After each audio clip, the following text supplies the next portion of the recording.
العلی وہ جمیع ذوی الاحترام ذوی الاحتشام باصفا علماء کرام حاضرین محفل پردہ نشین ماؤں اور بہنوں، السلام علیکم ورحمۃ اللہ وبرکاتہ۔ آئیے انتہائی احترام و عقیدت کے ساتھ اپنے اور ساری کائنات کی مرکز عقیدت انیس بے کساں چارہ ساز درد مندہ، ہم غریبوں کے غم گسار، ہم فقیروں کی ثروت، شہر یار ارم تاجدار حرم نوبہار شفاعت، شب اسرا کی دولہا نوشے بزم جنت، دانائے سبل مولائے کل ختم الرسل، خسرو خوباں سیاح لامکاں وجہ کل فقاں، در اللہ المکنون سر اللہ المخزون عالم ما کانا وما یکون، آبو دل انبیاء جانو دل اصفیاء، مطلع ہر سعادت مقطع ہر سیادت، خلاصہ کائنات فخر موجودات، حضور احمد مجتبی محمد مصطفیٰ، ارواحنا فدا صلی اللہ تعالی علیہ وآلہ وصحبہ وبارک وسلم کی بارگاہ بے کس پناہ میں جس طریقے سے پڑھاؤں بلند آواز سے میرے ساتھ مل کر پڑھیں، الصلاۃ والسلام علیک یا رسول اللہ، الصلاۃ والسلام علیک یا نبی اللہ، الصلاۃ والسلام علیک یا حبیب اللہ،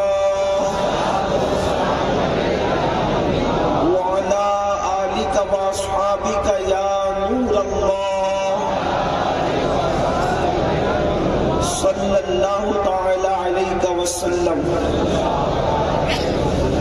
رخ دن ہے یا مہر سمام، یہ بھی نہیں وہ بھی نہیں، شب زلف یا مشک خطام، یہ بھی نہیں وہ بھی نہیں، بلبل نے بلبل کو کہا، عمری نے سروے جاں فضا حیرت میں جھنجلا کر کہا، یہ بھی نہیں وہ بھی نہیں، خورشید تھا کس زور پر کیا بڑھ کے چمکا تھا قمر، خورشید تھا کس زور پر کیا بڑھ کے چمکا تھا قمر، بے پردہ جب وہ رخ ہوا، یہ بھی نہیں وہ بھی نہیں، دن لہو میں کھونا تجھے، شب صبح تک سونا تجھے، شرم نبی خوف خدا، یہ بھی نہیں وہ بھی نہیں، رزق خدا کھایا کیا، فرمان حق تالا کیا،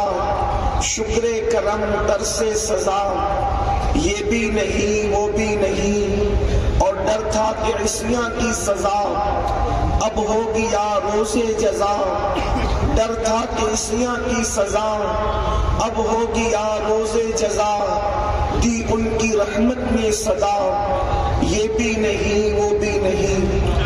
آج کی یہ محفل مرکز اہل سنت دارالقرب کے سالانہ اجلاس کے موقع پر منعقد ہے۔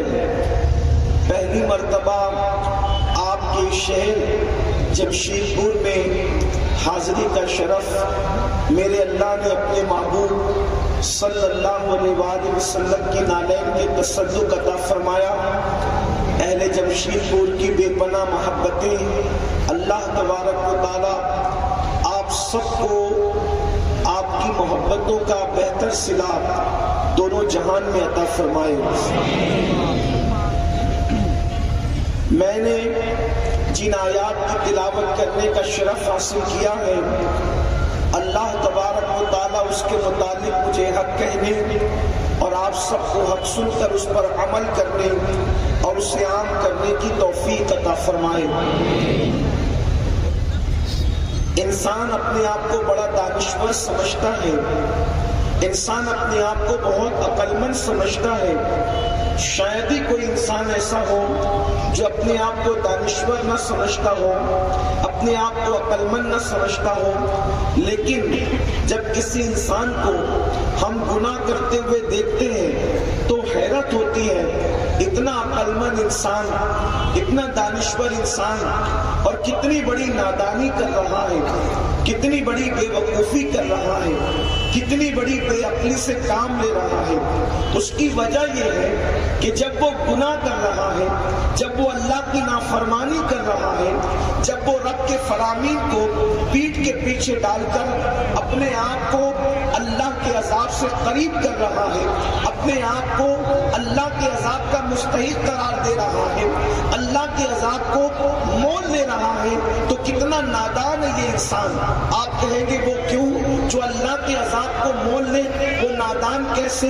جو اللہ کے عذاب کو چیلنج کرے وہ نادان کیسے؟ تو میں کہوں گا اس کی وجہ یہ ہے کہ اے انسان تو کتنا کمزور ہے، اے انسان اپنی کمزوری پر ذرا نظر تو کر۔ گناہ کرنے سے پہلے، اللہ کی نافرمانی کرنے سے پہلے اور اللہ کے عذاب کو مول لینے سے پہلے اے انسان ذرا غور تو کر کہ انسان کتنا کمزور ہے۔ انسان کی کمزوری کا عالم یہ ہے، انسان اتنا کمزور ہے کہ مئی کی گرمی کو برداشت نہیں کر سکتا، انسان اتنا کمزور ہے دسمبر کی سردی کو برداشت نہیں کر سکتا، انسان کی کمزوری کا یہ عالم ہے کہ مکھی اور مچھر کے ڈنک کو برداشت نہیں کر سکتا۔ اتنا بڑا یہ ہزاروں کا مجمع ہے اور محبتوں کا اظہار ہو رہا ہے، لیکن اللہ نہ کرے اگر قریب میں شہد کا کوئی چھتا ہو اور اس چھتے سے کوئی شہد کی مکھی کو اڑا دے تو بتاؤ یہ مجمع یہاں رہے گا کیا؟ یہ لوگ یہاں پر بیٹھے رہیں گے؟ سچ کہنا، آپ کتنا ہی مبالغہ کرنے ایک اپنی جگہ ہے، لیکن حقیقت یہ ہے اگر شہد کی مکھیاں اس مجمع پر حملہ کر دے تو نہ یہ مجمع یہاں رہے گا، نہ منبر پر بیٹھے ہوئے تقدس مآب علماء کی یہ جماعت یہاں رہے گی، سب اٹھ کر کے بھاگیں گے اور کوئی کسی کو ساتھ نہیں لے جائے گا بلکہ سب اکیلے اکیلے بھاگ رہے ہوں گے۔ اپنے آپ سے پوچھنا چاہتا ہوں، ذرا غور کرنا، اللہ اکبر، اے میری قوم کے جوانوں، گناہوں کے دبستانوں کو سجانے والوں، گناہوں کے اڈوں کو آباد کر کے اپنے آپ کو رب کے عذاب اور اس کے غضب کا مستحق قرار دینے والوں، ذرا توجہ تو کرو۔ ایک شہد کی مکھی کی اوقات کیا ہے؟ ایک شہد کی مکھی کی حیثیت کیا ہے؟ اللہ اکبر، اگر شہد کی مکھی حملہ کر دے تو اس کے ڈنک کی تکلیف کی بنیاد پر انسان اس کا مقابلہ نہیں کر سکتا۔ اللہ اللہ، اے اللہ رب العزت کے عذاب کو چیلنج کرنے والوں، رات کی تاریکیوں میں نرم نرم گدوں پر لیٹ کر کے گناہ کرنے والوں، کوئی گندی فلمیں دیکھ کر گناہ کر رہا ہے، کوئی کانوں میں ایئر فون لگا کر گانے اور غزلیں سن کر کے گناہ کر رہا ہے، کوئی اللہ اکبر آنکھوں کو غلط استعمال، آنکھوں کا غلط استعمال کر کے کوئی گناہ کر رہا ہے۔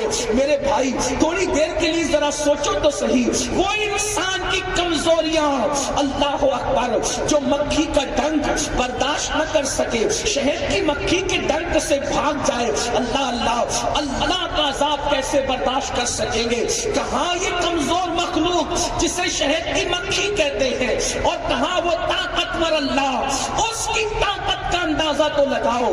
گناہ کرنے سے پہلے کبھی سوچا ہوتا کہ اللہ کی طاقت کا عالم کیا ہے؟ وہ ارشاد فرماتا ہے، ان بطش ربک لشدید، تیرے رب کی پکڑ بڑی سخت ہے۔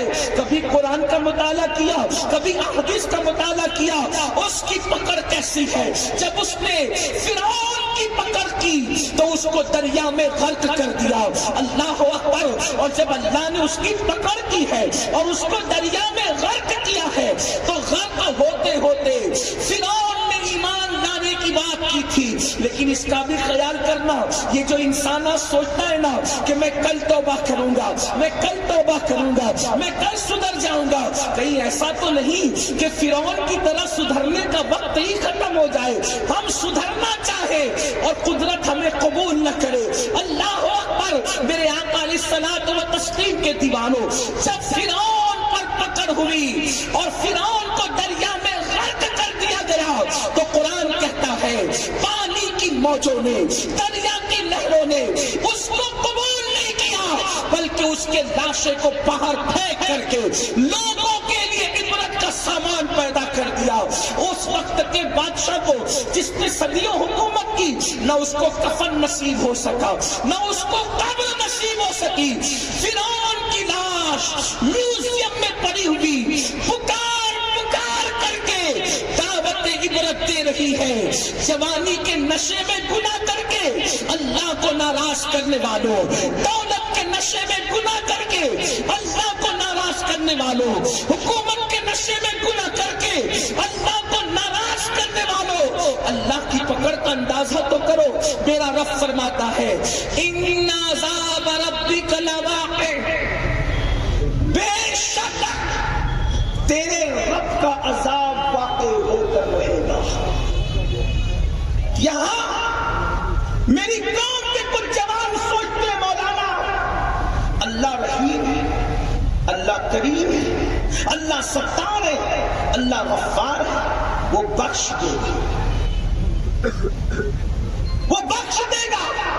اللہ کی عزت کی قسم، اس کے رحیم کریم ستار غفار ہونے میں ہمیں کوئی شک نہیں. لیکن لوگ اللہ کی رحمت پر تو یقین رکھتے ہیں، اللہ کی غیرت کو کیوں بھول جاتے ہیں؟ جیسے وہ رحیم ہے ویسے وہ غیور بھی ہے. جیسے اس کی شان رحمت کی کوئی انتہا نہیں ہے، ویسے اس کی اظہار غیرت کا بھی کوئی مقابلہ نہیں کر سکتا. اس کی رحمت کو یاد رکھنے والوں کبھی اس کی غیرت پر بھی توجہ کرتے ہیں؟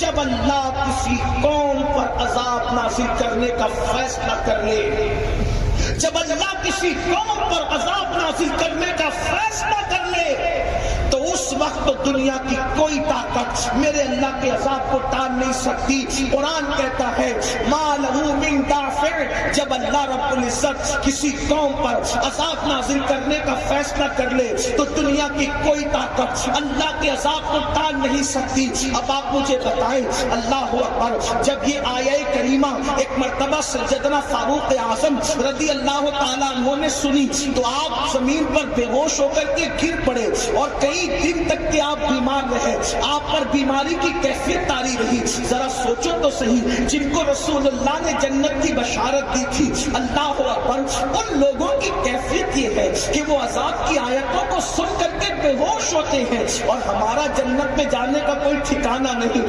ایمان میں خاتمے کی کوئی گارنٹی نہیں. انسان کس قدر گناہوں میں ملوث ہے، کس قدر گناہوں میں ڈوبا ہوا ہے. تو یاد رکھو اللہ کا عذاب واقع ہو کر کے رہے گا.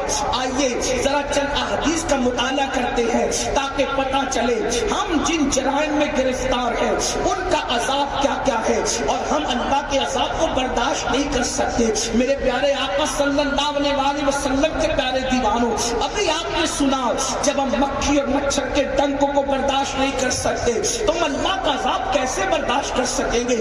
آج آپ کو بتاؤں، اللہ کے حبیب غیب کا نبی مصطفیٰ کریم رؤوف الرحیم صلی اللہ علیہ وسلم ارشاد فرماتے ہیں، جلدی جلدی سے میں اپنی گفتگو کو اختتام کی طرف لے جانے کی سمیٹتے ہوئے شروع سے سمیٹنے کی کوشش کروں گا، کیونکہ مجھے پتا چلا ہے کہ یہاں پر وقت کی پابندی کے ساتھ محفل کا اختتام کیا جاتا ہے، اس اعتبار سے بات مکمل ہوگی. لیکن آپ سب کی توجہ چاہتا ہوں، جمشید پور والوں بڑی محبت آپ نے دی ہے، لیکن بڑی محبت یہ نہیں کہ ہمارے لیے آپ بلند نعرے لگائیں، اونچی باتیں کریں، القاب اور آداب سے یاد کریں.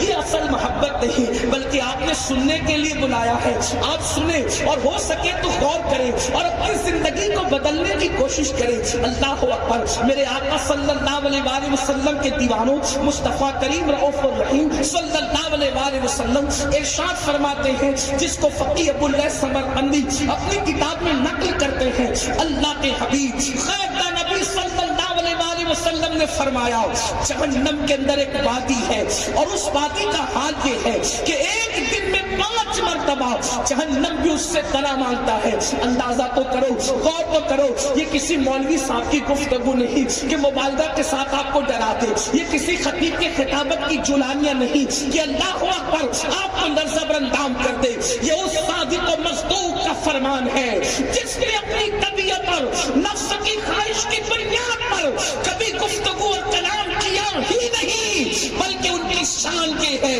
زبان ان کی ہوتی ہے اور کلام خداوند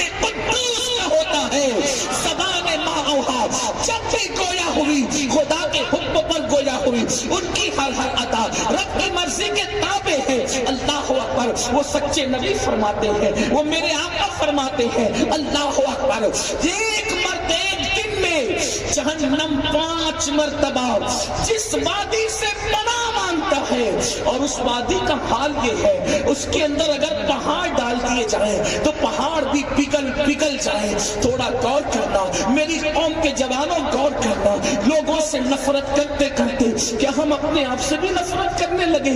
نبی رحمت کیا فرما رہے ہیں کہ جہنم میں ایک وادی ایسی ہے کہ اس وادی سے جہنم بھی ایک دن میں 5 مرتبہ اللہ کی پناہ مانگتا ہے، اور اس کا حال یہ ہے کہ اس کے اندر اگر پہاڑوں کو ڈال دیا جائے تو پہاڑ بھی پگھل جائے۔ صحابہ کرام نے عرض کیا، یا رسول اللہ صلی اللہ علیہ وسلم، ہمارے ماں باپ پہ قربان، آقا جس میں پہاڑ بھی پگھل جائیں گے اس وادی میں کس کو داخل کیا جائے گا؟ اس وادی میں کس کو ڈالا جائے گا؟ تو میرے اور تمہارے سچے نبی نے فرمایا، اس میں 2 لوگوں کو ڈالا جائے گا جس میں پہاڑ بھی پگھل جائے۔ ایک دن میں 5 مرتبہ جہنم جس سے پناہ مانگتا ہے اس وادی میں 2 لوگ داخل کیے جائیں گے۔ نمبر 1، جو حرام لقمہ کھاتا ہے، جو حرام لقمہ کھاتا ہے وہ اس میں داخل کیا جائے گا۔ اب تھوڑا سا جائزہ لے، ہم کتنا حلال پہ توجہ کرتے ہیں، ہم حلال لقمے پہ کتنی توجہ کرتے ہیں۔ بڑی معذرت کے ساتھ کچھ لوگ یہ سمجھتے ہیں شراب کا دھندا حرام ہے، بالکل حرام، جوے کا دھندا حرام ہے، میں نے کہا بالکل حرام، لیکن کرانہ دکان تو حلال ہے، یقیناً پوچھیں ان علماء سے، کرانے کی دکان تو حلال ہے، لیکن اگر دودھ میں پانی ملا کے بیچ رہا ہے تو بتائیے کرانے کی دکان ہے لیکن وہ حلال تو نہیں ہے نا؟ اللہ اکبر، تیل میں ملاوٹ کر کے بیچ رہا ہے، حلال تو نہیں ہے نا؟ جھوٹ بول کر بیچ رہا ہے، حلال تو نہیں ہے نا؟ اللہ اکبر، حرام لقمہ کھانے والا، حرام لقمہ پیٹ میں ڈالنے والا اس وادی کے اندر داخل کیا جائے گا۔ اور دوسرے نمبر پر وہ داخل کیا جائے گا اس وادی میں جس میں پہاڑ بھی پگھل جائے۔ آقا فرماتے ہیں جو جان بوجھ کر نمازوں کو ترک کرتا ہے اس بندے کو اس وادی میں داخل کیا جائے گا۔ اب آپ سے پوچھنا چاہتا ہوں، بتاؤ کیا پہاڑ سے زیادہ اپنا جسم طاقتور ہے؟ کیا پہاڑ سے زیادہ اپنا جسم مضبوط ہے؟ کہاں یہ جسم کی نزاکت؟ اللہ اکبر، جو مئی کی گرمی برداشت نہیں کر سکتا وہ جہنم کی گرمی کو کیسے برداشت کر سکے گا؟ جس میں پہاڑ بھی پگھل جائے وہاں ہماری ہڈیوں کا کیا بنے گا؟ وہاں ہماری ہڈیوں کا حال کیا ہوگا؟ بتاؤ مسلمانوں، اس دنیا کے اندر پہلی اور آخری مرتبہ آئے ہیں، نہ اس سے پہلے کبھی اس دنیا میں آئے تھے، نہ اس کے بعد کبھی اس دنیا میں آئیں گے۔ اس دنیا میں کیوں آئے ہو؟ آنے کا مقصد کیا ہے؟ قرآن کہتا ہے الذی خلق الموت والحیات لیبلوکم ایکم احسن عملا، ہم نے زندگی اور موت کو پیدا کر کے تمہارا امتحان لیا ہے، کون تھوڑی سی زندگی کو پا کر اچھا عمل کرتا ہے۔ یہاں تو اچھے عمل کے لیے آئے تھے، بدعملی کا شکار ہو گئے۔ اللہ اکبر، دوستوں کی محفلوں کے لیے ٹائم ہے، گپ شپ کے لیے ٹائم ہے، پکنک کے لیے ٹائم ہے، موبائل پر گھنٹوں لگے رہنے کے لیے ٹائم ہے، واٹس ایپ، فیس بک، یوٹیوب کے لیے ٹائم ہے۔ ٹائم نہیں تو اللہ کے لیے ٹائم نہیں۔ ذرا سوچو تو صحیح، وہ اللہ جس نے ماں کے پیٹ میں خوبصورت شکل بنائی، وہ اللہ جس نے پیدا ہونے سے پہلے ماں کے سینے میں ہماری غذا دودھ کی شکل میں پیدا کی، وہ اللہ جس نے ماں کے دل میں ہمارے لیے ممتا پیدا کی۔ اپنے ماں باپ کی ممتا کو یاد کر کے مچلنے والوں، میں پوچھنا چاہتا ہوں وہ کون ہے جس نے ماں کے سینے میں ممتا پیدا کی؟ کیا ایسی مائیں دنیا میں نہیں جو اپنے بچوں کو اپنے پیٹ سے کاٹ کر کے گٹروں میں بہا دیتی ہے؟ وہ بھی تو مائیں ہیں نا۔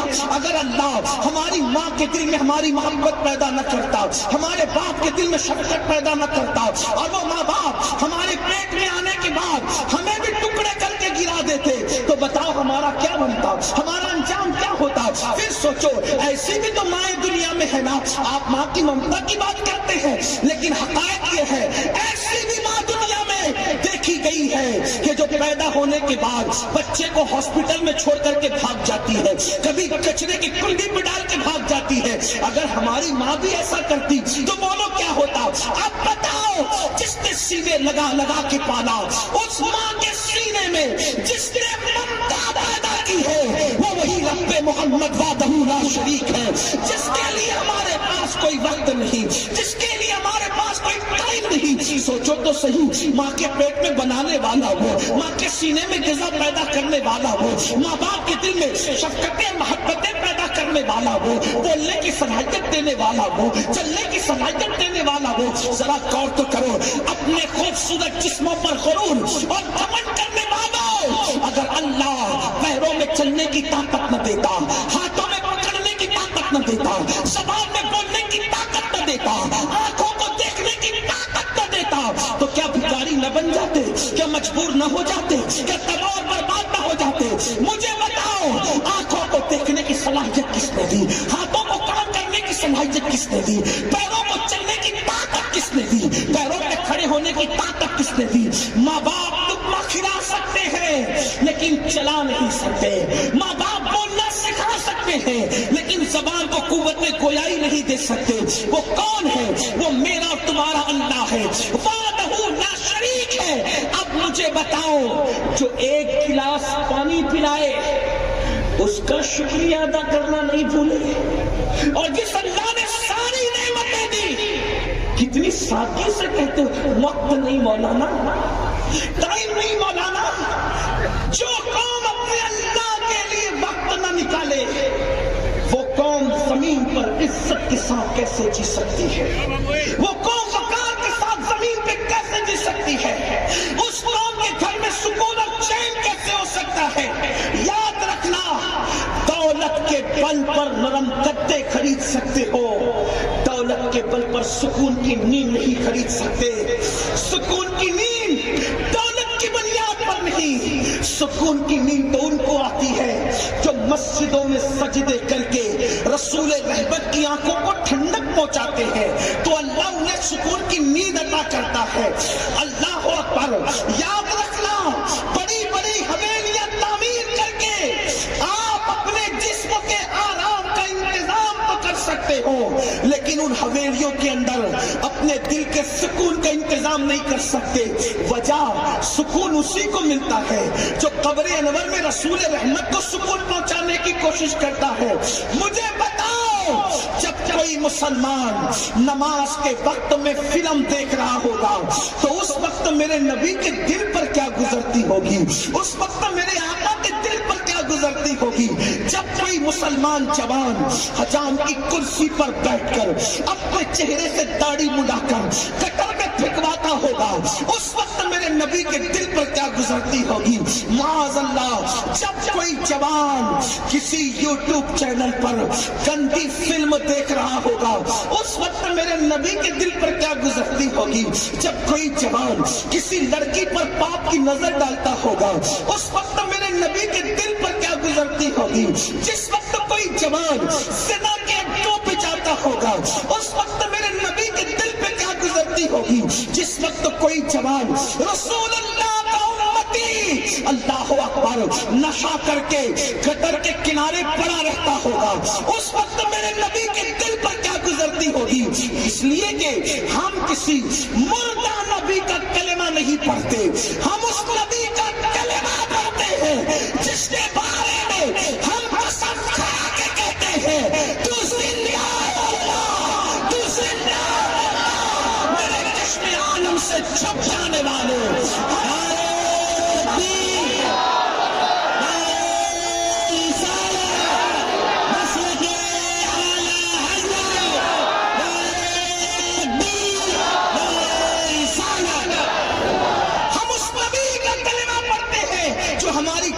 زیادہ قریب ہے۔ جب رسول جان سے زیادہ قریب ہے، جب آقا جان سے زیادہ قریب ہے، تو کیا خیال ہے جب گناہ کرتے تو وہ جان سے زیادہ قریب ہے، ان کے دل پر کیا گزرتی ہوگی؟ جو قوم اپنے نبی کے دل کو تکلیف پہنچائے، جو قوم اپنے نبی کے دل کو اذیت پہنچائے، وہ سکون کی سانس کیسے لے سکتی ہے؟ بتاؤ نا، کیوں وقت نہیں ہے اللہ کے لیے؟ کیوں وقت نہیں یہ خدا کی عبادت کے لیے، گناہ کے لیے وقت ہے، برائی کے لیے وقت ہے، بے حیائی کے لیے وقت ہے، اللہ کے لیے وقت کیوں نہیں ہے؟ اور ایک بات یاد رکھنا، کچھ لوگوں کے دماغ میں یہ خط سوار ہے، مولانا جب کلمہ پڑھ کے مسلمان ہو گئے تو جنت تو ہمارے باپ کی، حضور شفاعت کر کے جنت میں لے جائے۔ یقیناً میں شفاعت کا منکر نہیں، شفاعتی لأہل الکبائر من امتی میرا عقیدہ ہے، کیونکہ میرے نبی کا فرمان ہے۔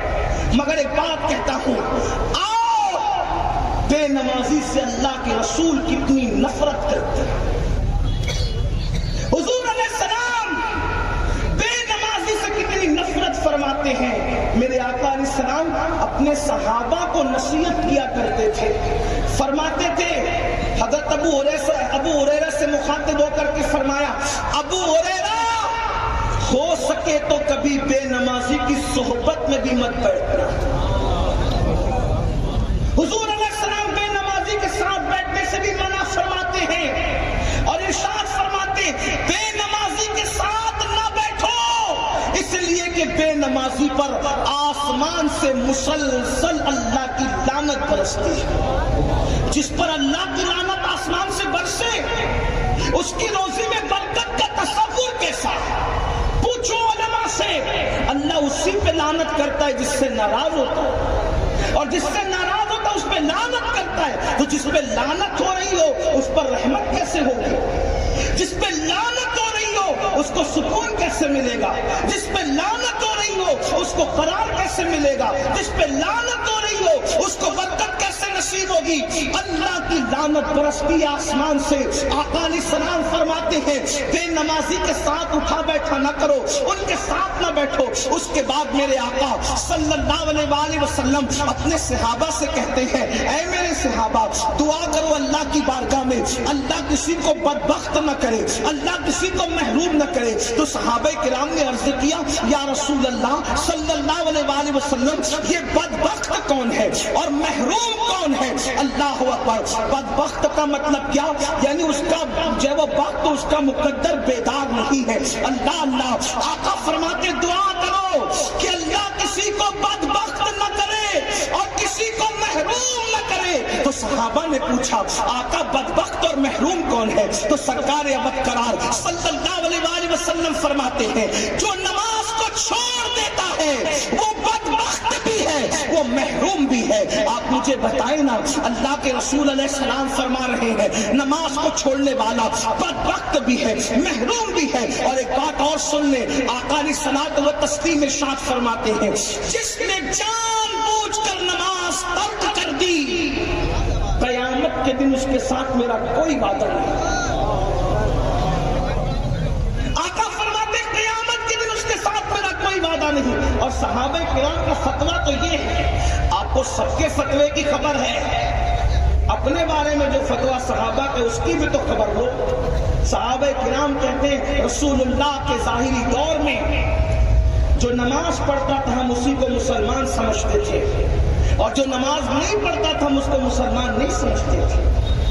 آپ صحابہ کی چوکھٹ پر اپنا مسلمان ہونا ثابت نہیں کر سکتے۔ قادری بن گئے، نقش بندی بن گئے، چشتی بن گئے، رضوی بن گئے، اشرفی بن گئے، صابری بن گئے، مسلمان بھی بنے، سچے مومن بھی بنے۔ میں ڈائریکٹ بے نمازی کو حنفی ہونے کی وجہ سے کافر نہیں کہتا، کیونکہ میں پابند ہوں اپنے بزرگوں کے افکار کا۔ لیکن اتنا یاد رکھو، کوئی ضروری ہے کہ قدرت کا فیصلہ کسی بزرگ کے فتوے کے مطابق ہوگا؟ بہت توجہ تو کرو، قدرت کا فیصلہ کسی بزرگ کے فتوے کے مطابق ہوگا یا قدرت کی مرضی کے مطابق ہوگا؟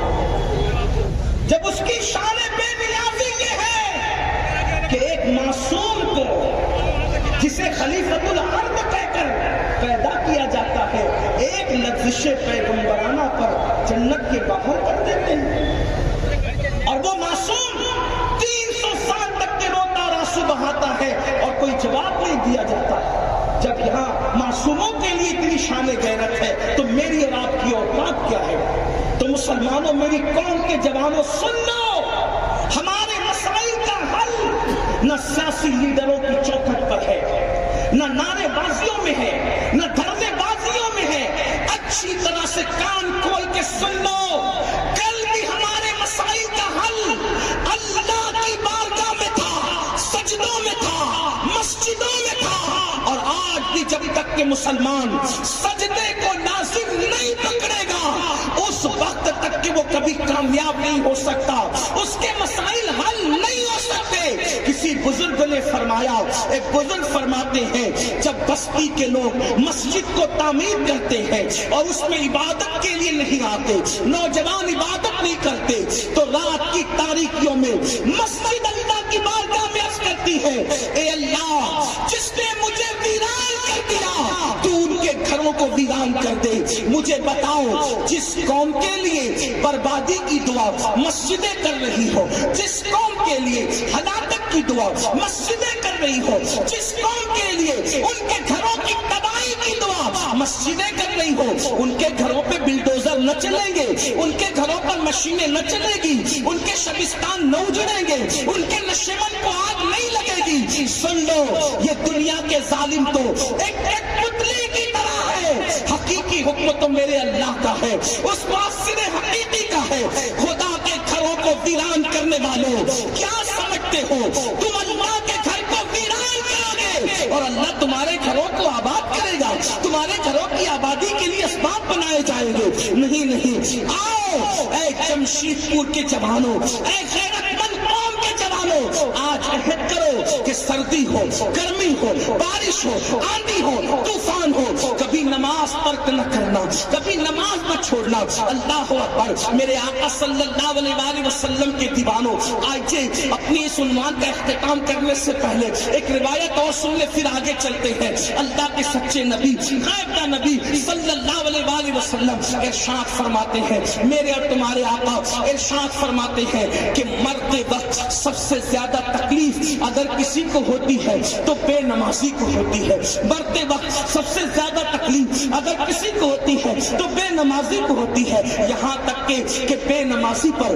اتنی پیاس مسلط کی جاتی ہے کہ اگر 7 سمندروں کا پانی اس کے منہ میں اڈیل دیا جائے تو بھی اس کی پیاس کو دنیا کی کوئی طاقت بجھا نہیں سکتی۔ آپ سے پوچھنا چاہتا ہوں، اللہ اکبر، کہ جب 7 سمندروں کی پیاس لگے اور رشتہ دار قطرہ قطرہ پلائے، ہمارا کیا بنے گا؟ اس لیے میرے بھائیوں، اپنی جوانی کا مس یوز نہ کرو، وقت نکالو۔ لوگ کہتے ہیں مولانا ٹائم نہیں ہے، آپ کھانے کے لیے تو ٹائم نکالتے ہیں نا، سونے کے لیے تو ٹائم نکالتے ہیں نا، دوستوں کے لیے تو ٹائم نکالتے ہیں نا، رب کے لیے بھی وقت نکالو۔ ہم اللہ کی عبادت کے لیے پیدا کیے گئے ہیں۔ میرے آقا علیہ الصلوۃ والتسلیم کے پیارے دیوانوں، تو اللہ کا عذاب بڑا سخت ہے، اللہ کا عذاب بڑا دردناک ہے۔ ہمارے اندر طاقت نہیں ہے میرے بھائی کہ اللہ کے عذاب کو برداشت کر سکے۔ آج میری قوم کے جوان جو ہے، اللہ اکبر، اللہ کے عذاب سے بے پرواہ ہے، اللہ کے عذاب سے بے فکر ہے۔ اللہ اکبر۔ آئیے آپ کو بتاؤں، آج کئی گناہوں کے اندر چند گناہ ایسے ہیں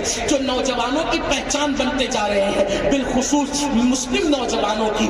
آج آنکھوں کا مس یوز، آنکھوں کا غلط استعمال مسلم جوانوں کی پہچان ہے۔ پکچر کا پوسٹر دیکھا، وہیں پر ڈھیر ہو گیا، کسی لڑکی کا حسن و جمال دیکھا، وہیں پہ ڈھیر ہو گیا۔ اللہ اکبر۔ ان کو ایسا لگتا ہے یہ دنیا ہے، مستی کی جگہ ہے، مذاق کی جگہ ہے، عیش کی جگہ ہے، عشرت جگہ ہے دنیا۔ یاد رکھنا، یہ دنیا آوارگی کی جگہ نہیں، یہ دنیا عیاشی کی جگہ نہیں۔ سن لو، اللہ کے حبیب علیہ الصلوۃ والتسلیم فرماتے ہیں، جس نے کسی نامحرم پر غلط نظر ڈالی، پاک کی نظر ڈالی، اللہ کی منع کردہ چیز کو دیکھا، میرے آقا فرماتے ہیں اس کی آنکھوں میں قیامت کے دن جہنم کی آگ کی بنی ہوئی سلاخیں ڈالی جائے گی۔ آقا فرمائے، اللہ کے رسول علیہ السلام فرمائے، علامہ ابن جوزی اپنی کتاب میں لکھ رہے ہیں اس حدیث پاک کو کہ جس نے اپنی آنکھ کا غلط استعمال کیا، جس نے اللہ کے منع کردہ مناظر کو دیکھا، اس کی آنکھوں میں آگ کی بنی ہوئی سلاخیں ڈالی جائے گی۔ آپ سے پوچھتا ہوں، آنکھ کتنی کمزور ہے اپنے؟ وہ آنکھ جو پیاس کا ننھا سا ذرہ اگر آنکھ میں چلا جائے، وہ ذرہ پیاس کا جو دکھائی نہیں دیتا، دیکھ بھی نہیں سکتے، اگر وہ حواس میں تحلیل ہو کر کے ہماری آنکھ پر اثر کرے تو آنکھ لال لال ہو جاتی. غور تو کرو، سوچو تو صحیح.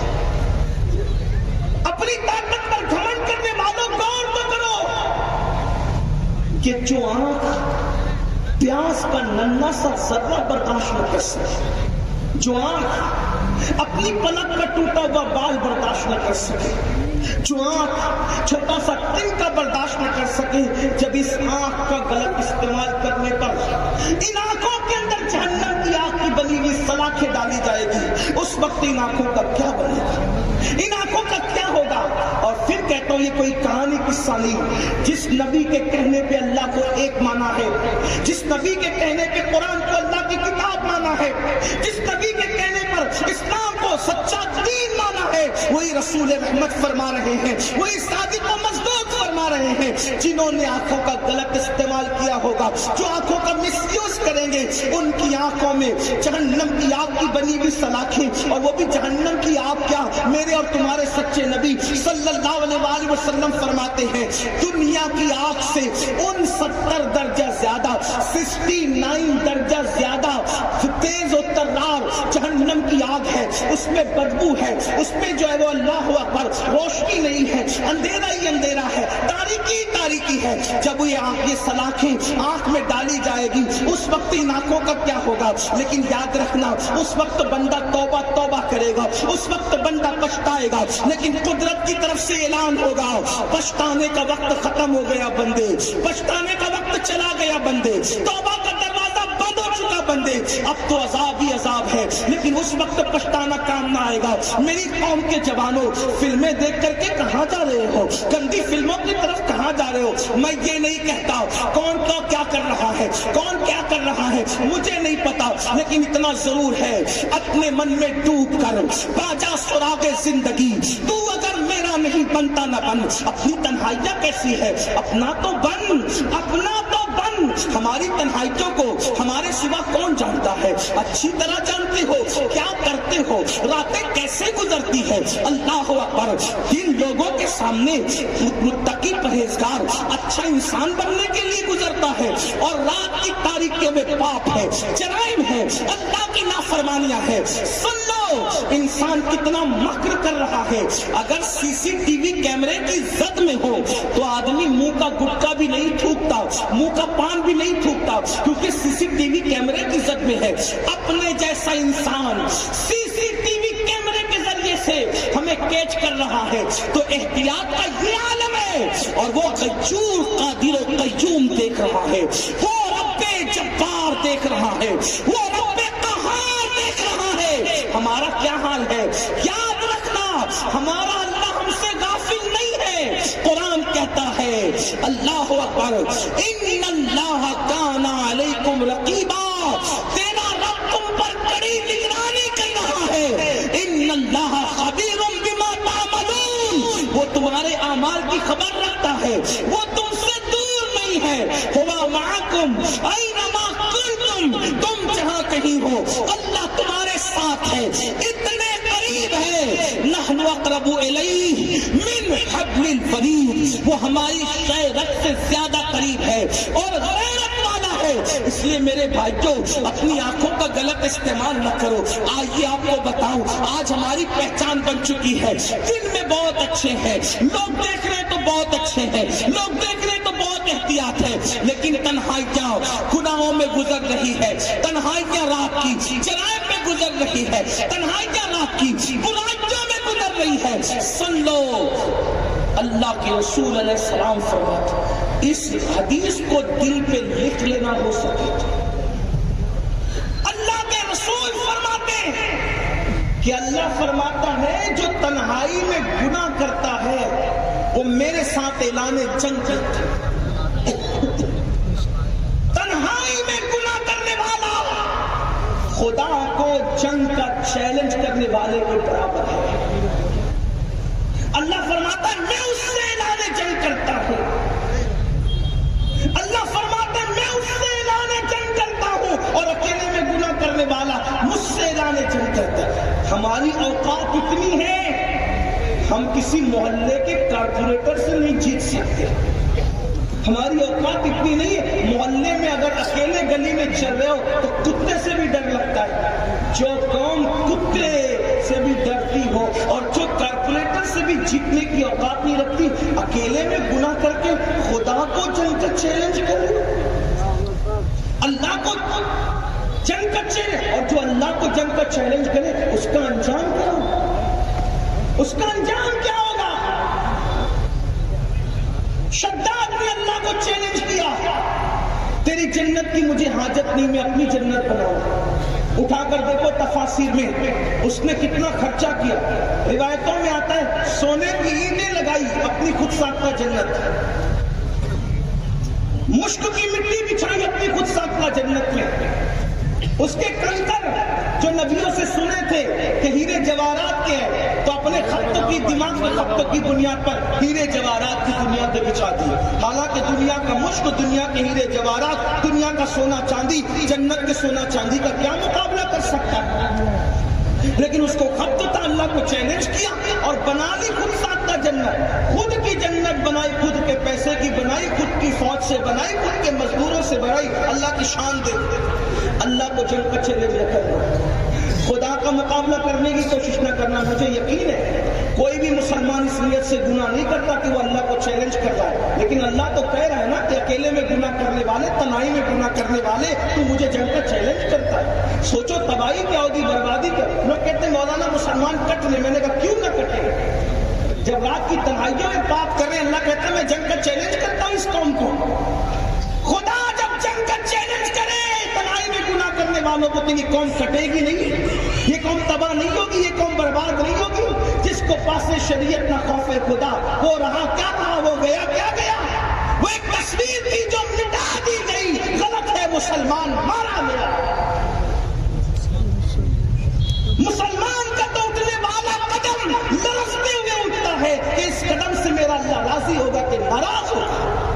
ہم نے اللہ کی کیا پرواہ کی, ہم نے اللہ رب العزت کی رضا کی کیا پرواہ کی, خدا کو راضی کرنے کی کیا کوشش کی. ہم تو دنیا دنیا دنیا میں غرق ہو گئے. ہمیں دنیا کے سوا کیا سجائی دیتا ہے؟ کھا رہے, پی رہے, سو رہے, اچھے لباس پہن رہے اور اسی کو زندگی سمجھتے. نہیں, یہ جی لگانے کی دنیا نہیں ہے, جگہ جی لگانے کی دنیا نہیں ہے, یہ عبرت کی جا ہے, تماشا نہیں ہے. ہم سے پہلے ہمارے باپ دادا, ان سے پہلے ان کے باپ دادا, ان سے پہلے ان کے باپ دادا, کہاں ہے سب کے قصے ختم ہو گئے. جن کے لیے تاج محل بنے, آج ان کی قبروں پر کوئی فاتحہ پڑھنے والا نہیں ہے. جن کے لیے اللہ اکبر دودھ اور چندن سے جنہیں غسل دیا جاتا تھا, آج ان کی قبروں کا نشان نہیں, آج ان کا نام لینے والا کوئی نہیں. کہاں ہے مسلمانوں, کس دنیا کی بات کرتے ہو؟ میری مائیں اور بہنیں بھی اگر یہاں موجود ہیں, ان کی بھی توجہ چاہتا ہوں. میری ماں اور بہنوں, سیریل دیکھ کر باریک اور پتلے لباس پہننے والی ہوں,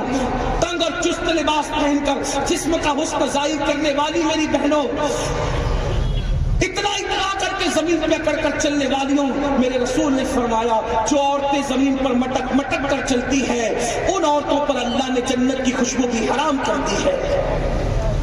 دوپٹوں کو مفلر بنانے والی میری بہنوں, اللہ کے رسول علیہ الصلوۃ والتسلیم فرماتے ہیں کہ میں نے معراج کی شب جہنم کے اندر کچھ عورتوں کو ننگی آنکھیں منہ لٹکے ہوئے ملاحظہ کیا. تو میں نے پوچھا یہ کون عورتیں ہیں جو ننگی ہیں اور آنکھیں منہ جہنم میں لٹکی ہوئی ہے؟ جبریل امین نے اس کی آقا, یہ وہ عورتیں ہیں جو پردہ نہیں کرتی تھی.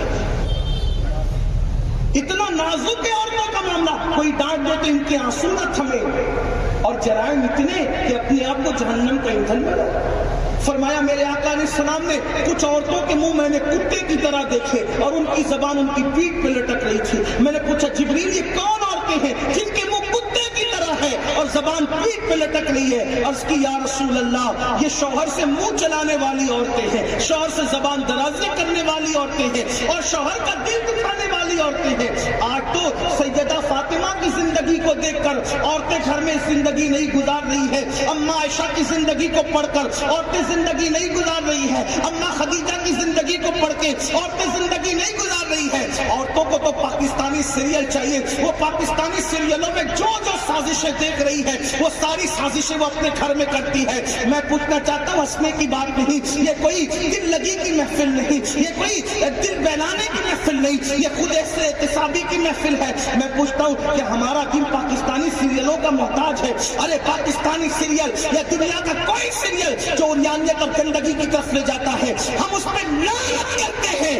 ہم سیریل دیکھ کر کے زندگی گزارنا نہیں سیکھتے، اس لیے کہ سیریلوں کو دیکھ کر زندگی گزارنے کا محتاج وہ ہے جس کے پاس قرآن جیسی عظیم کتاب نہیں ہے، محمد رسول اللہ جیسا نبی نہیں ہے، اور سیدہ فاطمہ، عائشہ صدیقہ اور خدیجہ الکبریٰ جیسی عورتیں جن کے مذہب میں نہ ہو وہ سیریل دیکھ کے زندگی گزارے۔ ہمارے پاس تو قرآن جیسی کتاب ہے، محمد رسول اللہ جیسا نبی ہے جن کا کردار یہ ہے، تیری سیرت تیری صورت زمانے سے نرالی ہے، تیری ہر ادا پیارے دلیل بے مثالی ہے۔ میرے آقا صلی اللہ علیہ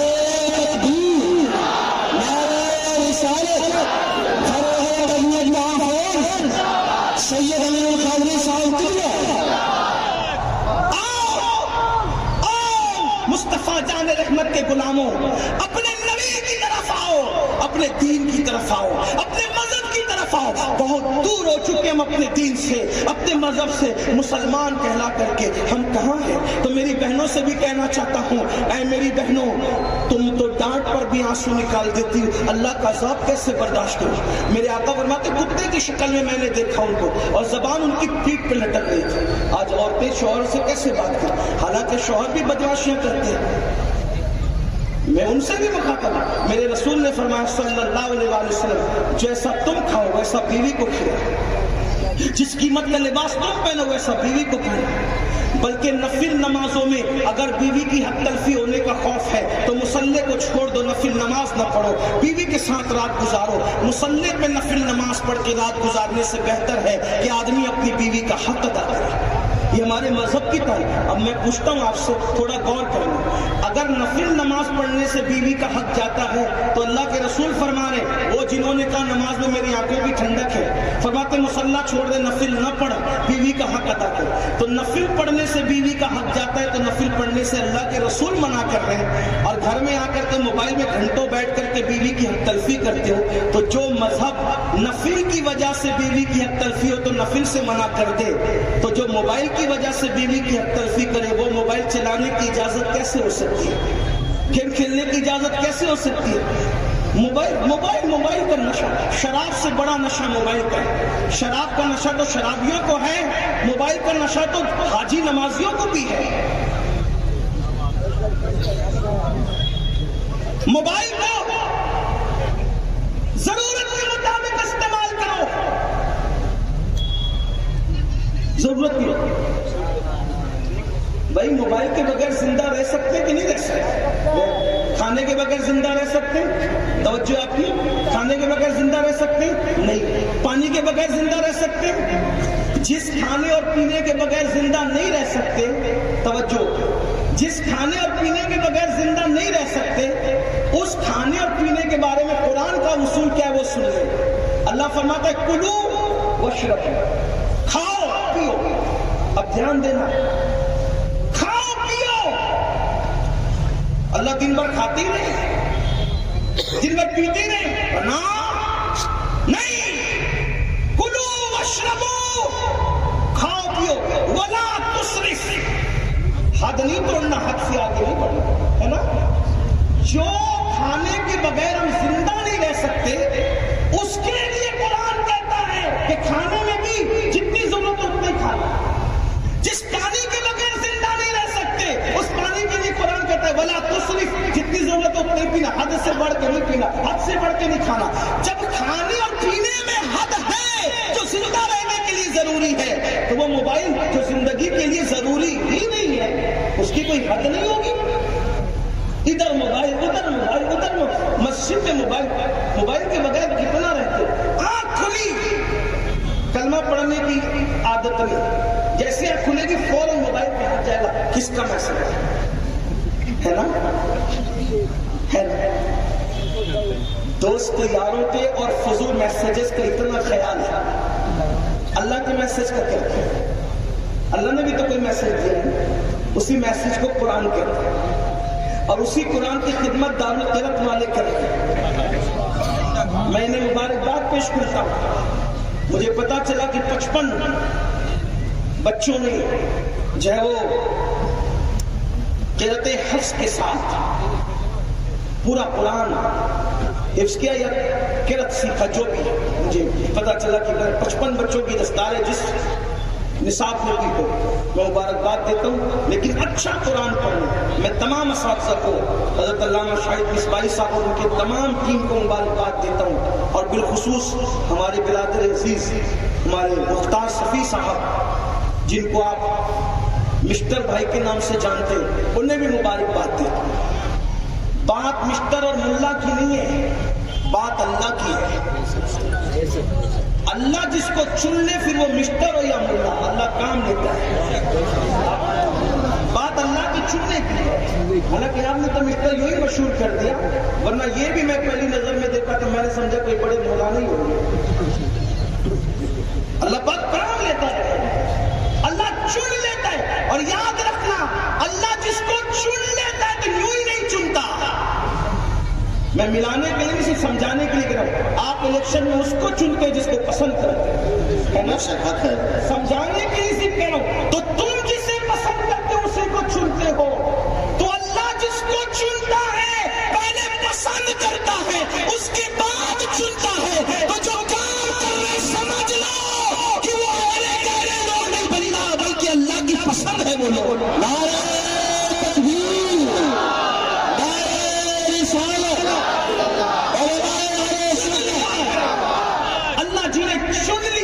ان سے نہ ٹکرایا کرو, ان کی مخالفت نہ کیا کرو, بلکہ ان کا ساتھ دیا کرو. اور میرے آقا تو فرماتے ہیں خیرکم من تعلم القرآن وعلمہ, کہ تم میں بہترین لوگ وہ ہیں جو قرآن سیکھتے اور قرآن سکھاتے ہیں. یہاں سیکھنے کا بھی کام ہو رہا ہے اور سکھانے کا بھی کام ہو رہا ہے. دعا کرتا ہوں, حالانکہ میری کوئی عمل کی اوقات نہیں, نہ میری کوئی حیثیت, لیکن دعا کرتا ہوں کہ جب تک چاند و سورج رہے, اس کی گردش رہے, اللہ کرے مرکز دار القرات سلامت رہے. اور جتنے خوش عقیدہ مسلمانوں کے ادارے اللہ کرے سب سلامت رہے, باکرامت رہے, قیامت رہے. اور اللہ ہم سب سے وہ کام لے جس سے اللہ رسول راضی ہو جائے. تو میں اپنی گفتگو کو سمیٹتے ہوئے عرض کر رہا ہوں کہ اللہ فرماتا ہے جو تنہائی میں گناہ کرتے ہیں وہ میرے ساتھ جنگ کا چیلنج کرتے ہیں اور میں ان کے ساتھ جنگ کا چیلنج کرتا ہوں. بات شداد کی چل رہی تھی, اس ظالم نے جو ہے وہ اللہ کا مقابلہ کرنے کی کوشش کی. اللہ کوئی مقابلہ کر نہیں سکتا, اس کا کوئی مقابل ہے ہی نہیں. اللہ اکبر. تو اس نے جو ہے سونے چاندی کی اینٹیں, مشک, یہ وہ سب کچھ کیا اور خود ساتھ تک خود کی جنت بنے. تیری جنت میں نہیں جاؤں گا, خود کی جنت بناؤں گا. اور جب وہ پورے کر و فر کے ساتھ, پورے شان و شوکت کے ساتھ, سو کال عزت دار بن کر جس وقت وہ اپنی خود کی بنائی ہوئی 100 کال جنت کے اندر جانے لگا, تو اس کی سواری کے 2 قدم اس کی اپنی جنت میں تھے اور سواری کے 2 قدم جنت کے باہر تھے. اللہ نے حکم دیا, اسرائیل اس کی روح ابھی نکال لے. اس سے پہلے میں اپنے جوانوں کو پیغام دینا چاہتا ہوں, اور اپنے آپ کو بھی, میں صرف آپ کو واز نہیں کر رہا ہوں, اپنے آپ کو بھی کر رہا ہوں. توجہ کرنا, دولت کے نشے میں اللہ کو چیلنج کرنے والوں, جوانی کے نشے میں اللہ کو چیلنج کرنے والوں. لوگ کہتے ہیں معجون کھاؤ, یہ کھاؤ, وہ کھاؤ, جوانی دیر تک رہے گی. میں نے کہا جھوٹ ہے, یہ چند سالوں کے لیے سہارا تو ہے, لیکن آؤ میں آپ کو ایک ایسا نسخہ دینا چاہتا ہوں کہ کبھی بڑھاپا نہیں آئے گا. بال سفید ہوں گے پھر بھی بڑھاپا نہیں آئے گا. جسم کی طاقت سلامت رہے گی. گناہ کرنا چھوڑ دو, اللہ تمہیں ہمیشہ کی جوانی عطا فرمائے. گناہ کرنا ترک کر دو, خدا وہ طاقت عطا کرے گا کہ کبھی نہ نہ ختم ہونے والی طاقت ہوگی. میں ایسے یہ کرنا چاہ رہا تھا کہ وہ 2 قدم اس کی سواری کے اندر تھے, 2 قدم باہر تھے, اور پھر اللہ نے اسرائیل کو حکم دیا اس کی روح نکال لے. جب اس کی روح نکالی تو گویا کہ دنیا کو پیغام مل گیا. اللہ بتا رہا ہے وہ قوی ہے, وہ ذوالفقار ہے, وہ طاقت اور غلبے والا ہے, اور بتا دیا میری جنت تو میری جنت ہے. اگر میں نہ چاہوں تو خود کی بنائی ہوئی جنت میں بھی کوئی نہیں جا سکتا. خود کی بنائی ہوئی. دیکھو قارون زمین میں ساتھ دیا اللہ کی خفیت. اب آپ اگر ہم اکیلے میں گناہ کریں, سوچو یہاں یہ کوئی لطیفے کی ہنسنے ہنسانے کی محفل نہیں, لیکن آپ سے اپنے آپ میں ڈوب کے سوچو رات میں کیا کرتے, تنہائی میں کیا کرتے, صبح سب سے پہلے کون سا گناہ کرتے, کتنا بڑا گناہ کرتے ہو صبح سب سے پہلے, فجر کی نماز بستر میں ترک کر کے اٹھتے ہو, اس سے بڑا بھی کوئی گناہ. سوچو غور کرو, مرنا نہیں, موت کی تلوار سر پہ نہیں بھی ٹکری. تنہائی میں گناہ کرو گے تو کیا ہوگا, حج بھی کر رہے ہو, عمرہ بھی کر رہے ہو, گاڑی بھی رکھی, ٹوپی بھی رکھی, کلمہ بھی پڑھو, سب کر رہے ہو, لیکن اکیلے میں گناہ کرنے کا وبال کیا ہے. علامہ ابن حجر اپنی کتاب میں لکھتے ہیں, حضرت ابراہیم تیمی فرماتے ہیں میں قبرستان جاتا تھا, میں گفتگو سمیٹ رہا ہوں کہ میں قبرستان جاتا تھا اس لیے کہ عبرت حاصل کروں, قبرستان جایا کرو, لیکن تھوڑی دیر بیٹھ کر کے کچھ سوچا کرو یہ بھی تو ایک دن میری طرح زمین پہ دندناتا تھا, آج یہ بے سر سمجھ. قبریں دیکھ کر کیسے لگتا ہے سب برابر ہے, سب برابر نہیں, سب جیسے مجمع پورا سکون سے بیٹھا, سناٹے میں بیٹھا ہے نا, لیکن اندر یہ جو سینے میں قبر ہے نا, دل اندر کی قبر, یہ سب کے برابر. ان میں کچھ ایسے ہوں گے جن کو بچوں کا ٹینشن ہے, ان میں کچھ ایسے ہوں گے جنہیں روزی کا ٹینشن ہے, ان میں کچھ ایسے ہوں گے جنہیں بیوی کا ٹینشن ہے, ان میں ایسے ہوں گے کسی کا دل کھل کھل رہا ہوگا اور کسی کا دل اندر سے رو رہا ہوگا. تو جیسے صاف پرسکون نظر آ رہے ہیں لیکن اندر کا حال تو اندر والے جانتے ہیں, ایسی قبریں سب پرسکون نظر آتی ہیں لیکن 2 میں سے کوئی ایک حال ہے, یا تو کسی کی قبر جنت کے باغوں میں سے باغ ہے, یا تو کسی کی قبر جہنم کے گڑھوں میں سے گڑھ ہے. اللہ ہم سب پر رحم کرے. بہت گناہ کر چکے, بہت گناہ کر چکے, بہت اللہ کو ناراض کر چکے. میں تو یہ کہہ رہا ہوں اپنے جوانوں سے کہ رمضان شریف قریب ہے, موسم بہار قریب, شعبان المعظم میں شب برات گزر چکے, رمضان شریف کی طرف جا رہے, توبہ کرو. پہلے جو ہو گیا سو ہو گیا, پہلے جو ہو گیا, بلکہ میرا اللہ تو کروڑوں ماؤں سے زیادہ پیار ہے. میں تو 70 ماؤں کی بات بھی نہیں کرتا, سچی بات ہے, میں 70 ماؤں پہ نہیں رکتا. اس لیے نہیں رکتا جب طاقت میں اس کی کوئی مثال اور حد نہیں ہے, جب انتقام میں اس کی کوئی حد نہیں ہے, علم میں اس کی کوئی حد نہیں ہے, جب خالق ہونے میں وہ بے مثل و بے مثال ہے, تو پھر محبت کرنے میں بھی تو بے مثل و بے مثال ہے. تو وہ کروڑوں ماؤں سے زیادہ پیار کرتا ہے, کروڑوں ماؤں سے. ہر دنیا کی کورٹ اور عدالت کا یہ اصول ہے, جو گناہ قبول کر لے اس کو سزا ملتی ہے. ایک میرے اللہ کی عدالت کی شان یہ ہے, جو گناہ کر کے گناہ قبول کر لیتا ہے تو کہا جاتا ہے جا میں نے تجھے معاف کر دیا. ہر جگہ ایک بالغ جرم کرنے والا ذلیل ہوتا ہے, ہر جگہ ایک بالغ جرم کرنے والا ذلیل ہوتا ہے. میرے رب کے یہاں ایک بالغ جرم کرنے والے کو ان اللہ کہہ کے اپنا محبوب بنا لیا جائے. کوئی آئے تو صحیح, وہ خود فرماتا ہے جو میری طرف ایک گز چلتا ہے میں اس کی طرف 2 گز چلتا ہوں, جو میری طرف چل کر آتا ہے میں اس کی طرف دوڑ کر جاتا ہوں. یہاں اس کے جانے سے مراد اس کی رحمت ہے, یعنی جو میری طرف چل کر آتا ہے میری رحمت اس کی طرف دوڑ کر جاتی ہے. آپ بتائیں ہے کوئی ایسا کہ اس کا در چھوڑ کے در بدر پھر رہے ہو, اپنے مسائل کا حل لوح قرآنی اور تعویذات میں ڈھونڈنے والوں، میں تعویذ کا مخالف نہیں، اپنے مسائل کا حل ورد وظائف میں ڈھونڈنے والوں، اپنے مسائل کا حل سیاسی لیڈروں کے دروازے پہ تلاش کرنے والوں نہیں، جب تک گناہ چھوڑ کر میرے اللہ کی چوکھٹ پہ نہیں آؤ گے کوئی مسئلے کا حل نہیں ہے۔ نہ وظائف کام آئیں گے، نہ لوح قرآنی کا دیکھنا کام آئے گا۔ میں سنی ہوں اور پشتینی سنی ہوں، لیکن جمشید پور میں علماء کی موجودگی میں کہہ کر جا رہا ہوں کہ جو قوم فرائض سے آنکھیں بند کر لے، نوافل اس قوم کا کوئی فائدہ نہیں پہنچا سکتے۔ گناہ پر گناہ کر لے اور پھر ہم سوچتے ہیں چند وظائف زندگی بدل دیں گے۔ وظیفے کا بالکل اثر ہے، لیکن کب؟ جب اپنی ڈیوٹی پوری کرو، جب فرائض پر عمل کرو۔ اٹھا کر کے کم سے کم بار شریعت ہی دیکھ لیا ہوتا ہے، اردو زبان میں چھپی ہوئی کتاب ہے کہ فرائض کو چھوڑنے والے کے نوافل کا انجام کیا ہے، فرائض کو چھوڑنے والے کے مستحب کا۔ میں آپ کو مایوس کرنے نہیں آیا، لیکن گناہ کرتے رہو گے اور پھر سوچو گے کہ وظائف زندگی بدلتے نہیں، بالکل نہیں۔ کوئی قبول نہیں کرے گا، کوئی قبول نہیں کرے گا۔ رسول رحمت فرمائے کہ میں ان سے بیزار ہوں جو نماز چھوڑ دے۔ آقا فرماتے اس کے ساتھ میرا کوئی وعدہ نہیں جو نماز چھوڑ دے۔ کہاں ہے؟ تو عرض یہ کر رہا تھا، ابراہیم تیمی فرماتے میں قبرستان جاتا آتا تھا عبرت کے لیے۔ ایک دن قبرستان گیا، درخت سے ٹیک لگا کے بیٹھا، آنکھ لگ گئی۔ توجہ کرنا، اس پہ بات مکمل ہو رہی۔ آنکھ لگ گئی۔ جب آنکھ لگی، ابراہیم تیمی کہتے ہیں میں نے خواب میں کیا دیکھا، لوگ قبروں سے نکل رہے۔ ایک بندہ قبر سے نکلا تو جہنم کی آگ کی بنی ہوئی زنجیر اس کے حلق میں ڈالی گئی اور اس کے پیٹ سے گزرتی ہوئی اس کے پاخانے کے مکان سے نکل گئی۔ وہ تڑپ گیا، تڑپنا تو تھا ہی، جہنم کی آگ کی زنجیر حلق میں ڈال کر کے اس مقام سے نکلے تو تڑپ تو نہیں تھی۔ تو کہنے لگا اللہ کیا میں نماز نہیں پڑھتا تھا؟ یعنی وہ نمازی تھا۔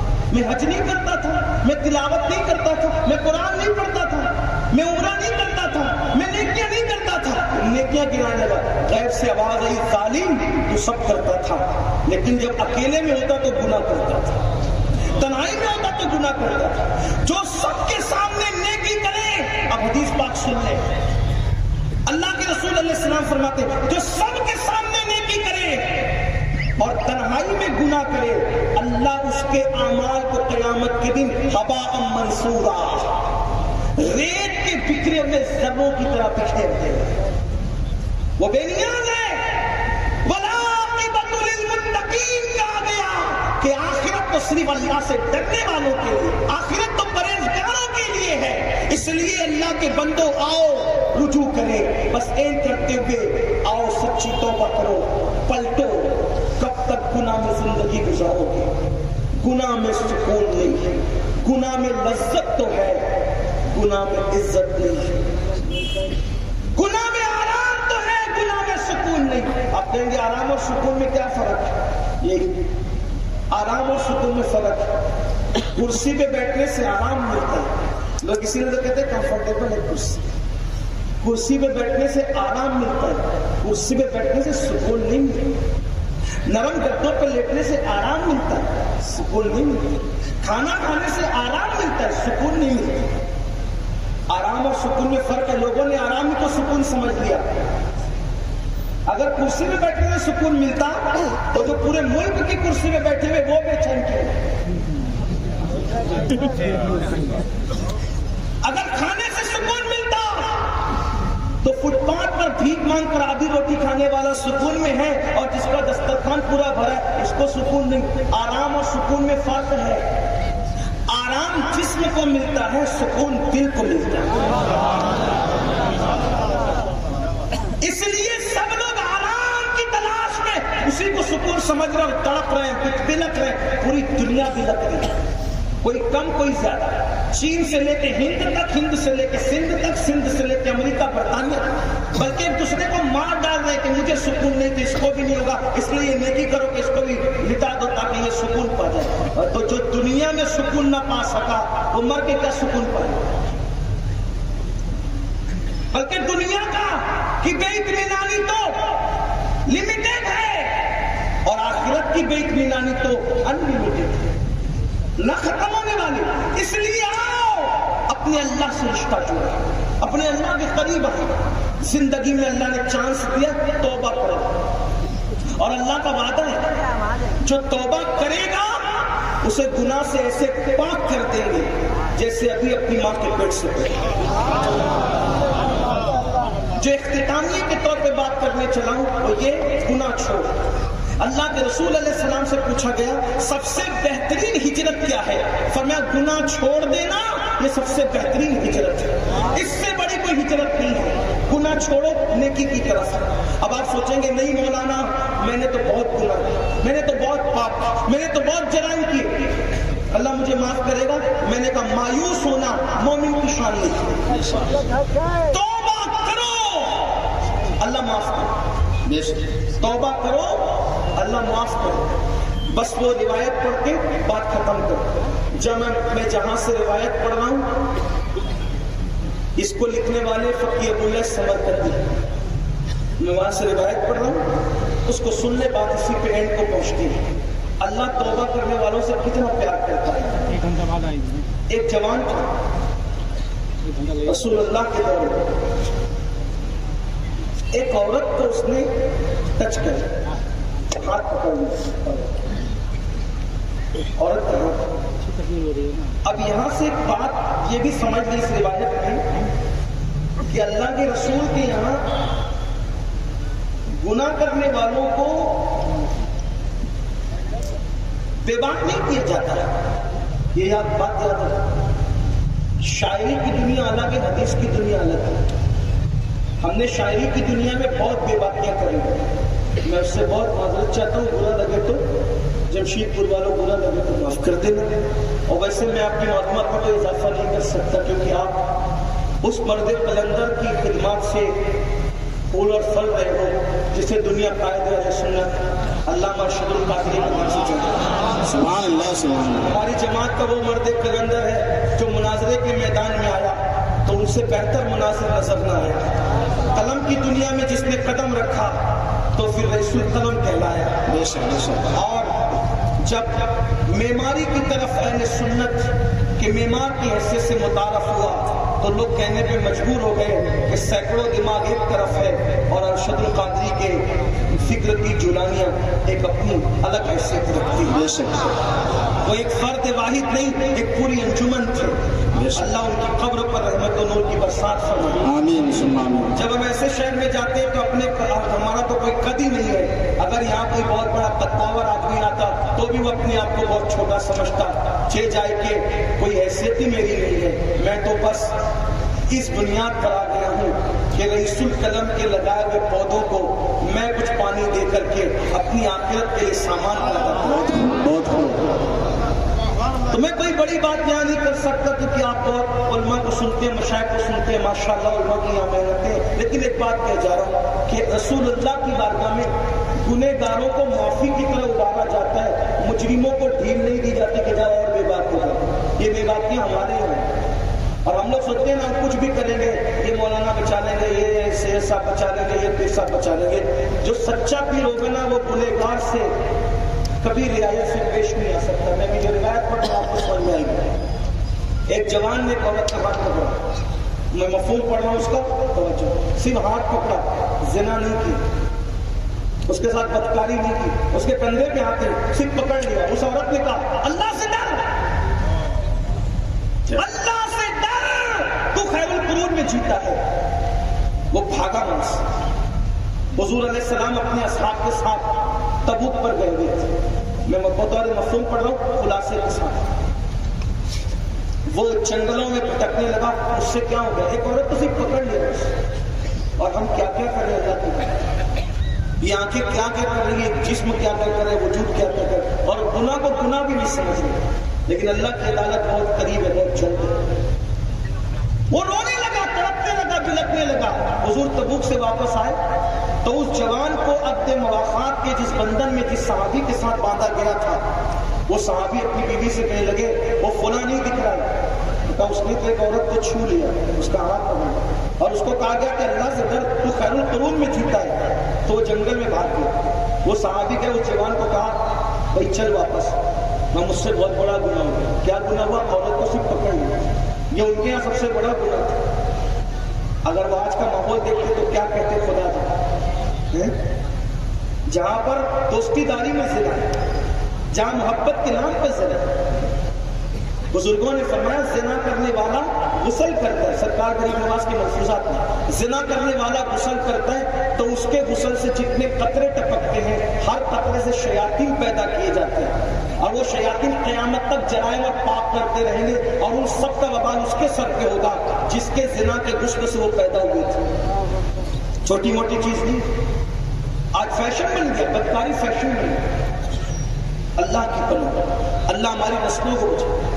فرمایا گا یہ زنا کی نحوست 7 پشتوں تک باقی رہتی ہے، اللہ ان پہ لعنت کرتا ہے. ابن حجر کہتے ہیں 7 پشتوں تک پہنچتی ہے لعنت. کچھ لوگ کہتے ہیں یار میں تو بڑا نیک ہوں پھر بھی میں پریشان رہتا ہوں. شاید اوپر کسی نے کوئی گڑبڑ کی. اپنی اولاد سے پیار کرو. اتنی دولت اکٹھا کرو کہ اولاد سکون سے رہے. دولت سے اولاد سکون سے نہیں رہے گی. اگر گناہ کرو گے دولت کے بعد بھی اولاد پریشان رہے. مغلوں کی اولاد کو دیکھو. اگر کوئی مغل خاندان کے تو مجھے معاف کرے، آج بہت سارے مغل کھیلا ڈھکیل رہے ہیں. آج بہت سارے مغل چائے بیچ رہے ہیں. آج بہت سارے مغل بھیک مانگ رہے ہیں. جن کے باپ داداؤں نے صدیوں حکومت کی، اگر انہوں نے پاپ کیا تو ان کی اولاد کو یہ دن دیکھنے سے. بہادر شاہ ظفر جب جیل میں ڈالے گئے، بہادر شاہ ظفر جیل میں ڈالے گئے، بہادر شاہ ظفر کی زندگی کا آخری دن یہ تھا. تاج محل میں جب بہادر شاہ ظفر کے لیے ناشتہ لگتا تھا تو 200 ڈشیں لگتی تھی. 200 ڈشیں. اس کی زندگی کا آخری دن یہ تھا کہ وہ کھادی کا کرتا پہنے ہوئے تھے اور میلی کچیلی ٹوپی، اور بات کرتے تھے تو اشارہ کچھ کرتے تھے، زبان کچھ بولتی تھی. مورخ لکھتا ہے کئی دن کے اتنے بھوکے تھے کہ زبان اور اشارہ دونوں ایک دوسرے کا ساتھ نہیں دے پا رہے تھے. اور جب بہادر شاہ ظفر نے کہا مجھے صبح ناشتے کی عادت ہے، 200 ڈشیں کھاتا ہوں ناشتے کے اندر، یعنی استعمال کرتا ہوں، تو انگریزوں نے کہا تھا ٹھیک ہے اچھا ناشتہ بیچتے ہیں. جب بہادر شاہ ظفر کے پاس ناشتہ آیا اور اس نے تشت سے کپڑا ہٹایا تو کیا دیکھا؟ اس کے بیٹوں کا کٹا ہوا سر اس تشت میں رکھا ہوا تھا. ماں باپ کا کیا ہوا اولاد کے سامنے آتا ہے. اچھا کرو گے تمہاری نسلوں کو برکتیں ملے گی، پاپ کرو گے نسلیں تباہ ہوگی. جہاں گناہ ہے وہاں فنا ہے. گناہ کرتے ہوئے بہت اچھا لگتا ہے لیکن اللہ کی غیرت سے ڈرو، وہ بہت غیرت والا ہے. اور آپ دیکھیں سادات کی آج پوری دنیا میں ڈنکے کیوں بج رہے ہیں؟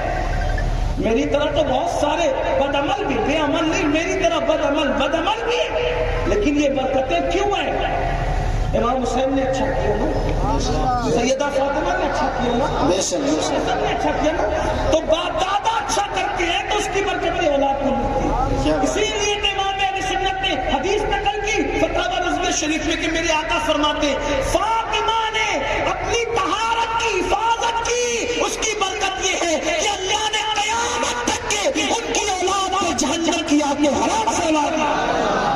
سبحان اللہ سبحان اللہ. ماں کی طہارت قیامت تک کی اولاد کو برکت عطا کری. تو ابو جیسی ماں تو کوئی ہو نہیں سکتی، تو کم سے کم ماں اتنی متقی ہو جائے، اتنی متقی ہو جائے کہ کم سے کم 1-2 نسل کو اس کی برکت مل جائے. سیدہ تو اتنی بات طہارت تھی کہ میرے امام کہتے ہیں ان کے سر کے دوپٹے کو بھی کبھی چاند و سورج نے نہیں دیکھا. کہتے ہیں جس کا آنچل نہ دیکھا مہو پیر نے، اس ردائے نزاہت پہ لاکھوں سلام. برکتیں ملتی ہے، اصل کام کرے تو نسل کو برکت ملتی ہے، اور اصل گڑبڑ کرے تو نسل کو تباہی بھی ملتی ہے. اس کی تفصیل میں نہیں جاتا. اس میں تو عرض کر رہا تھا کہ انہوں نے کہا چلو واپس چلو، کہ نہیں میں نہیں آؤں گا، میں نے ایک عورت کو چھو لیا، بہت بڑا پاپ کیا. تو کہا چلو کسی کے پاس سفارش کرتے، اسی کے پاس چلتے. وہ آئے مولا کائنات کے پاس، مولا علی کے پاس ہے. کہا حضور سے سفارش کریں میری، حضور سے میری سفارش کرے. کہا کیا ہوا؟ کہا میں نے عورت کو چھو دیا. عورت کو چھو دیا؟ جلدی نکل جائے. بار بار مجھے ڈر لگ رہا ہے کہ تیری وجہ سے کہیں آگ نہ پڑے. مولا علی اس کو اپنے پاس بیٹھنے نہیں دے رہے جس نے عورت کو چھو دیا. جلدی جب عذاب نہ ہو جائے تیرے لیے. وہ وہاں سے نکلے روتے ہوئے عثمان غنی کے پاس. انہوں نے بھی کہا جلدی نکل یہاں سے، تو عورت کو چھو کیا ہے؟ ایک نامیروں کو تو نہیں چھو. اللہ کے رسول فرماتے جو ہاتھ کسی عورت کو چھو لے بدنیتی کے ساتھ اس پر سب سے زیادہ جہنم کی آگ کا حق ہے. جلدی نکل گئے. پھر اس کے بعد وہ فاروق اعظم کے پاس صدیق انہوں نے بھی نکال دیا. پھر وہ حضور کے پاس گئے. یا رسول اللہ میں ایک عورت کو چھو کر آیا. عقل عورت کو چھو وہ جلدی باہر نکلنا. اس لیے کہ جو اللہ کی جتنی معرفت رکھتا ہے, جو اللہ سے جتنی محبت کرتا ہے وہ اتنا اللہ سے اتنا ڈرتا ہے. معرفت اور اللہ کی محبت آدمی کو بے بات نہیں کرتی. حضور نے بھی کہا آگ نہ برس جائے, جلدی باہر نکل یہاں سے. وہ باہر نکل اور جا کر جنگلوں میں رو رہا ہے. 40 دن گزرے روتے روتے. جبریل امین آئے اور وہ روتے روتے جوان کہہ رہا تھا مولا مجھے معاف نہیں کر سکتا تو کوئی عذاب دے دے, اور اگر معاف کر دیا تو تیرے محبوب کو بتا دے کہ تم نے معاف کر دیا. جبریل امین عرض کیا یا رسول اللہ اس جوان کا کہا جبریل دیکھو اس نے کیا کیا. اور جبریل امین کہتے ہیں یا رسول اللہ اللہ نے اس کو معاف کر دیا. جبریل امین کہتے ہیں اللہ نے اس کو معاف کر دیا. جبریل اللہ نے اس کو معاف کر دیا. ہاں معاف کر دیا. اور اللہ فرماتا ہے اس کو بشارت دیجیے کہ اللہ نے معاف کر دیا. آقا علیہ السلام نے صحابہ کو بھیجا اللہ اس جوان کو جنگل میں لانے کے لیے گئے. تو جنگل سے جوان آیا اور جیسے حضور علیہ السلام کی مسجد میں آئے تو حضور علیہ السلام نماز پڑھا رہے تھے. آقا کی آواز سنا اور چیخ مار کے بے ہوش ہو کے زمین پہ گر گیا. جب صحابہ کرام آئے تو دیکھا کہ اس کا انتقال ہو چکا, اس کی موت ہو چکی. آقا علیہ السلام نے کہا جاؤ اسے غسل دو, کفن پہناؤ اور جنازہ تیار کرو, میں بھی شریک ہوں. اور جب میرے آقا شریک ہوئے تو سیدنا فاروق اعظم فرماتے اللہ کے رسول اپنی انگلیاں رکھ کر قبرستان میں چل رہے تھے. صحابہ نے پوچھا حضور آپ انگلیاں رکھ کے چل رہے؟ فرمایا اللہ نے اس کی توبہ کو ایسے قبول کیا اور اس سے اتنا پیار کیا کہ آج مدینے میں اتنے فرشتے نازل ہوئے ہیں کہ قبرستان میں پیر رکھنے کی جگہ نہیں تھی, اس لیے میں انگلیاں رکھ کر کے چل رہا تھا. یہ توبہ کرنے والوں کی برکت. ہم بھی سچی توبہ کریں, اللہ کی طرف پلٹ آئے. آؤ ہم سب اللہ کی بارگاہ میں توبہ کریں. اللہ ہم سب کو سچی توبہ کی برکت عطا فرمائے اور سچی توبہ کی توفیق عطا فرمائے. ماہ رمضان شریف کو حضرت تشریف لا چکے خیر الازکیہ صدر العلماء حضرت علامہ محمد احمد مصباحی صاحب اور حضور محقق کے مسائل جدیدہ تشریف لانے استقبال کریں. نعرہ تکبیر.